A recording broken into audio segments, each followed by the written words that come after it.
Respon santai Prabowo soal permintaan Tri Sutrisno mencopot Gibran sebagai Wapres. Forum Purnawirawan TNI mengusulkan 8 poin kepada Presiden Prabowo Subianto. Mereka mengusulkan sejumlah poin, termasuk meminta agar Gibran Rakabuming dicopot dari jabatan Wakil Presiden melalui Majelis Permusyawaratan Rakyat (MPR). Presiden Prabowo Subianto memberi respons santai menanggapi permintaan itu. Respons Prabowo itu disampaikan Penasihat Khusus Presiden Bidang Politik dan Keamanan, Wiranto, dalam konferensi pers, Kamis, 24 April 2025. Presiden memang menghormati dan memahami pikiran-pikiran itu. Karena kita tahu beliau dan para purnawirawan satu alma mater ya, satu perjuangan, satu pengabdian, dan tentu punya sikap moral yang sama ya dengan jiwa Sabta Marga dan Sumpah Prajurit, ungkap Wiranto. Meski begitu, Wiranto menyebut Presiden Prabowo sebagai kepala negara, kepala pemerintahan, serta Panglima tertinggi TNI tidak bisa serta-merta menjawab itu. Spontan menjawab tidak bisa. Karena apa? Beberapa alasannya. Yang pertama kan beliau perlu mempelajari dulu ya isi dari statement itu.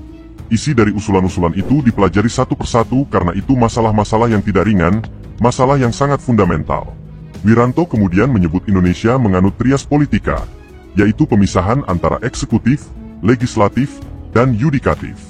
Prabowo meminta publik tidak ikut menyikapi pro dan kontra, karena hanya akan menimbulkan kegaduhan-kegaduhan yang akan mengganggu kebersamaan. Menghormati dan memahami ya, pikiran-pikiran itu. Konferensi itu.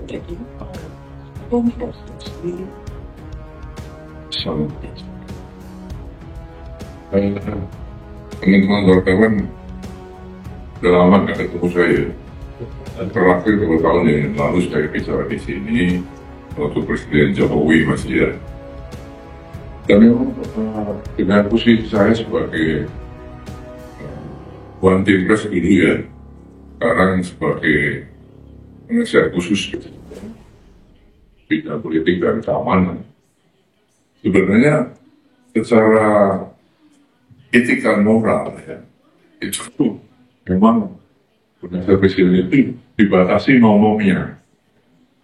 Gak boleh membicarakan sesuatu yang disampaikan ke presiden atau bisa ke presiden umum kan gitu ya. Itu etika moralnya begitu. Sehingga memang sudah lama saya tentu tidak bicara.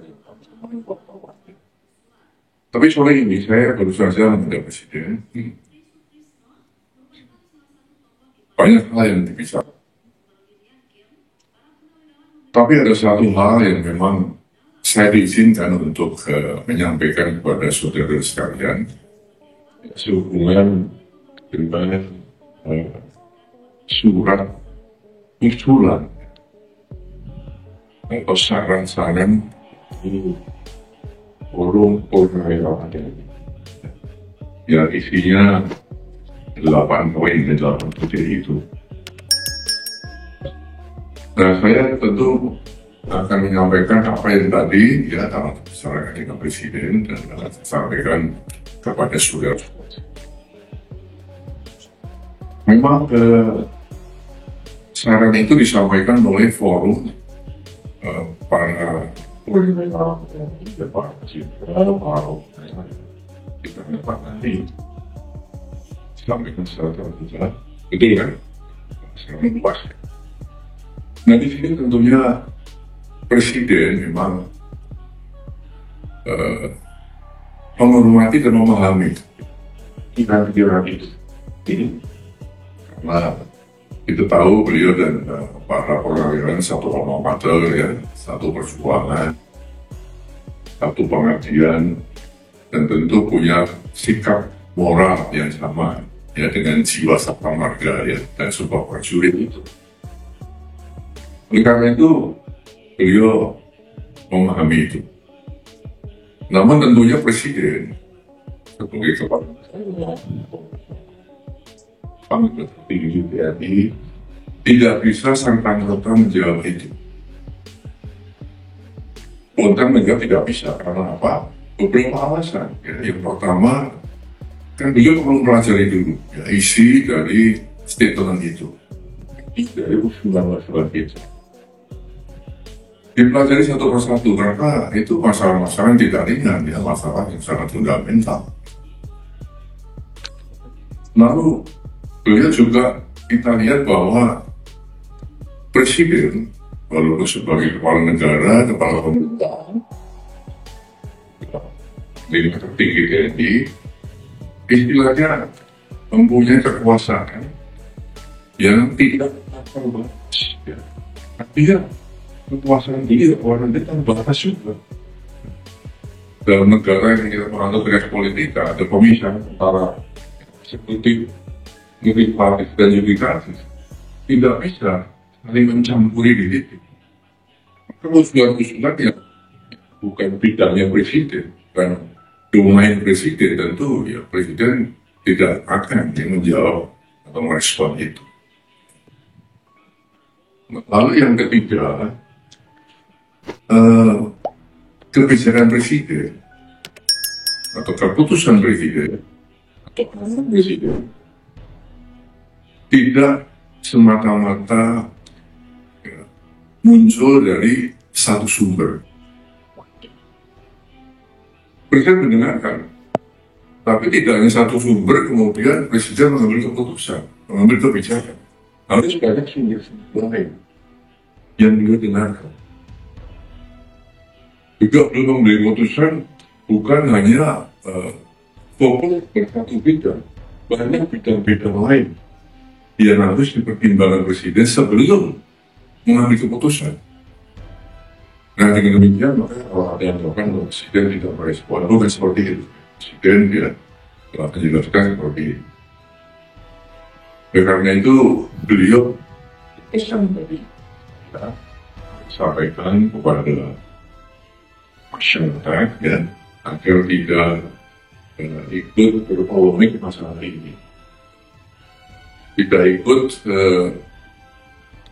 menyikapi pro dan kontra ya, karena hanya akan kegaduhan ya, yang akan mengganggu kebersamaan kita, keharmonisan kita sebagai bangsa. Itu kita sampaikan ini jangan masalah. Kita mengharapkan bahwa saatnya nanti ya tentu ya bisa ini semua. Kita sedang menghadapi ya banyak masalah ya, tentunya yang kita akan satu ketemu di masyarakat Indonesia bersama untuk menghadapi apa ini. Nah, mekanisme yang ada di dalam pasal 7A Undang-Undang Dasar 45 itu adalah DPR mengajukan kepada Mahkamah Konstitusi.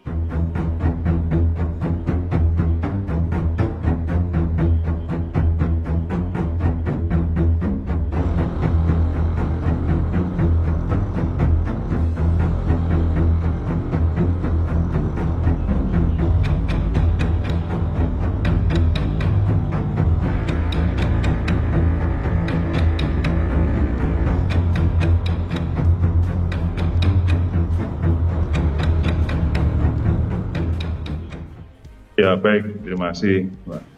Jadi kita kembali kepada ketentuan yang atau di dalam 7A ya, Undang-Undang Dasar 45. Nah, mekanisme yang ada di dalam pasal 7A Undang-Undang Dasar 45 itu adalah DPR ya, mengajukan kepada Mahkamah Konstitusi. Nah, untuk pemberhentian presiden dan atau wakil presiden. Nah, terkait dengan desakan ini, kalau saya baca itu kan di poin terakhir ya, poin nomor 8 ya. Itu sebenarnya bukan mundur kalau saya baca itu, tapi mengusulkan kepada MPR. Nah, ini kita perlu luruskan dulu. Kalau menurut Undang-Undang Dasar seharusnya tidak langsung kepada MPR, tetapi DPR kepada Mahkamah Konstitusi. Baru nanti hasil putusan Mahkamah Konstitusi disampaikan kepada MPR. Nah, makanya kalau saya lihat Pak Wiranto dalam keterangan persnya itu menyampaikan bahwa Presiden agak hati-hati di sini karena itu di luar ranah Presiden sebagai kepala pemerintahan dan sebagai Panglima Tinggi TNI begitu. Kenapa? Karena ranah yang ada dalam konstitusi untuk pemberhentian seorang wakil presiden itu adalah melalui usulan dari DPR kepada Mahkamah Konstitusi atas dugaan dua hal. Pertama adalah dugaan pelanggaran hukum, yang kedua adalah dugaan tidak lagi memenuhi syarat sebagai seorang wakil presiden. Nah, kalau rekomendasi dari Dewan Purnawirawan ini agar presiden mengajukan kepada MPR ini agak miss memang kalau dari sisi tata cara impeachment yang diatur di dalam Undang-Undang Dasar. Jadi kalau boleh saya jelaskan, sebenarnya tata cara yang diatur dalam Undang-Undang Dasar, pertama DPR ada dugaan ya, tentang dua hal tadi, pelanggaran hukum atau dugaan tidak memenuhi syarat. Dugaan ini disampaikan kepada Mahkamah Konstitusi. Nanti Mahkamah Konstitusi akan mengadili. Ya. Apa saja dugaan pelanggaran hukum itu? Pertama, kalau diduga melakukan korupsi.